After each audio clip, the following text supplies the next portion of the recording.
Today's proceedings in the Senzo Meyiwa trial were nothing short of disturbing. What we heard in court paints a deeply troubling picture of how potential witness was allegedly treated by the police, and how statements may have been taken under questionable circumstances.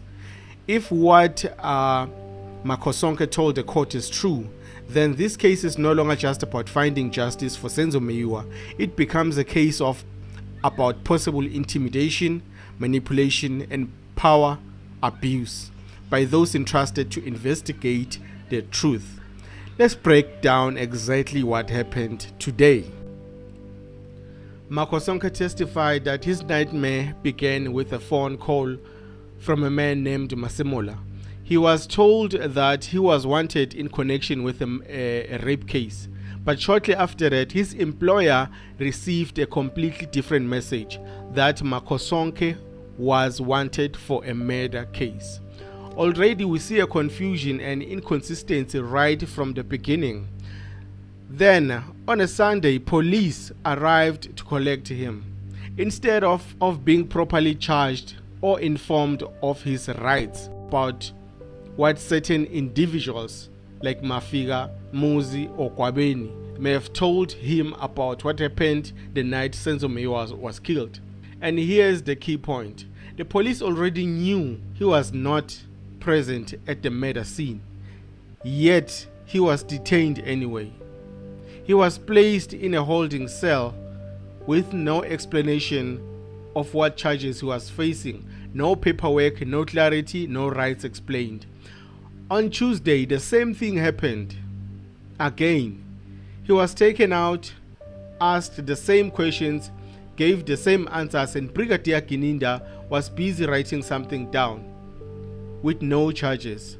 Then, on Wednesday, just before 2 p.m., he was taken out again to meet the same team: Gininda, Mohane, Mohula, Buthelezi, and Belinda.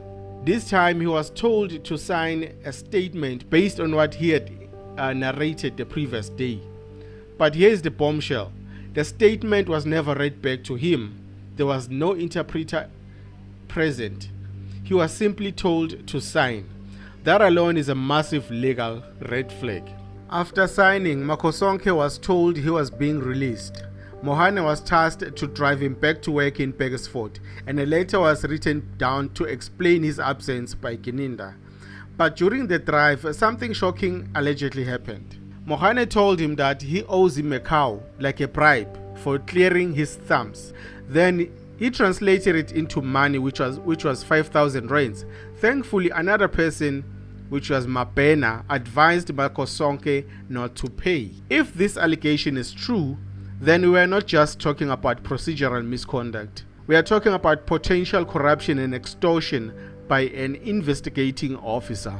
Later, Mabena took Makosonke to meet Advocate Baloyi. And here is another strange detail. Baloyi was reportedly shocked to hear that Makosonke had even been arrested.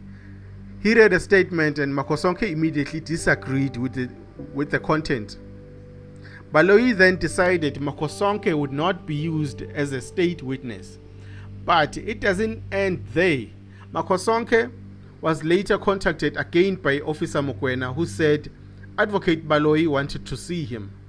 That time he was at home in KZN. This time he was booked into a hotel the following day. The following day, Mokoena fetched him and Mohola, which is Mamfundisi, joined the meeting. Again, the statement was read. Again, Makosonke objected to the contents.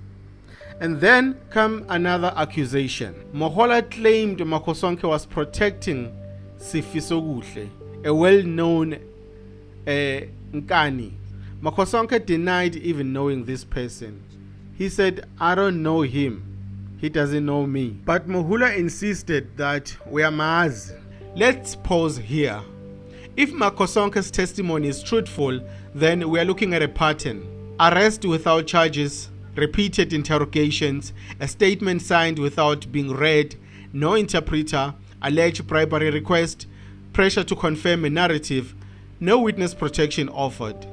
And despite all of this, Makosonke says he was never threatened by the accused, any of the accused. which raises a serious question. If he wasn't afraid of the accused, then why was there such an urgency to control his statement? In South African law, a statement taken under these conditions can be challenged as involuntary, unreliable, and possibly unlawful. This is exactly the kind of testimony that the defense teams love, because it casts doubt on the entire integrity of the investigation. And honestly, today's testimony makes the state's case look more weaker, not stronger. Today was one of those days in court that quietly exposes the crack in this investigation. Not through drama, not through shouting, but through calm, methodological testimony that leaves you deeply uneasy. If the truth is ever going to come out in the Senzo Meyiwa case, then stories like Makosonke's cannot be ignored. Let me know in the comment section. Do you think this was a legitimate investigation, or was this witness pressured? Don't forget to like, subscribe, and share this update. This is the Hot Seat Essay, where we separate facts from fiction.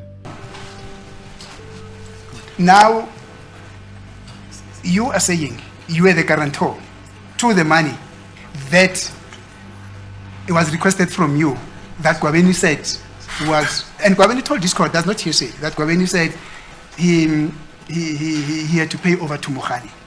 Uthi-ke uthi wena-ke owaba isiqinisekiso-ke sokuthi-ke yebo leyo mali leyo efunwa-ke uyena-ke uGwabeni ukuthi ezohamba eyoyibhatala-ke noma eyoyikhokha laphayana-ke kuyena Mokgane, ukuthi wena owanikeza ngesiqinisekiso ukuthi leyo mali leyo ayihambe-ke iyofuna noma-ke iyolandwa-ke kubani wena uzoyikhokha. Yebo. Yes. And did you ultimately pay that 2,000? Wayikhokha leyo 2,000. Ngayikhokha back. I paid it back. Despite the fact that, as per the analogy of the court, you don't know why, what was it used for. And Gwabeni has said it was used to pay Mokgane. Nanoma wena nje wawungazi ukuthi izokhokhelwane, kodwa-ke uGwabeni yena wabeshilo-ke ukuthi yayizokhokhelwa kuyena Mokgane, kodwa nanoma wena wawungazi ukuthi izokhokhelwane kodwa wayikhokha. Ngayikhokha. Yes, I paid it. Thank you.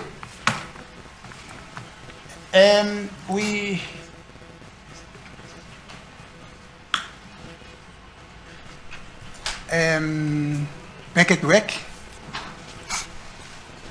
and you just saved by the grace of the Almighty, imparting with a hefty 5,000 rand that was demanded by Mokgane.